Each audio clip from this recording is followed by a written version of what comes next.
My contention is all kids have tremendous talents, and we squander them pretty ruthlessly. I had a great story recently, I love telling it, of a little girl who was in a drawing lesson. She was 6, and she was at the back drawing, and the teacher said this little girl hardly ever paid attention. And in this drawing lesson, she did. And the teacher was fascinated. She went over to her and she said, "What are you drawing?" And the girl said, "I'm drawing a picture of God." And the teacher said, "But nobody knows what God looks like." And the girl said, "They will in a minute." Kids will take a chance. You know, if they don't know, they'll have a go. Am I right? They're not frightened of being wrong. Now, I don't mean to say that being wrong is the same thing as being creative. What we do know is, if you're not prepared to be wrong, you'll never come up with anything original. If you're not prepared to be wrong.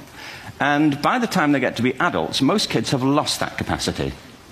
They have become frightened of being wrong. And we run our companies this, by the way. We stigmatize mistakes. And we're now running national education systems where mistakes are the worst thing you can make.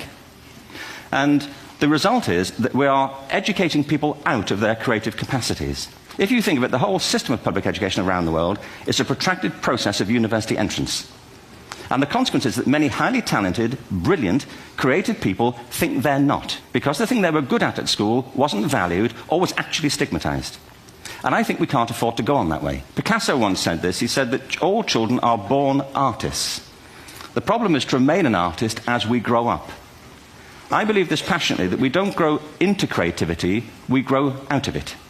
Or rather, we get educated out of it. We have to be careful now that we use this gift wisely, and the only way we'll do it is by seeing our creative capacities for the richness they are, and seeing our children for the hope that they are.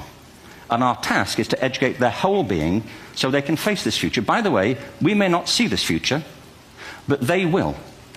And our job is to help them make something of it.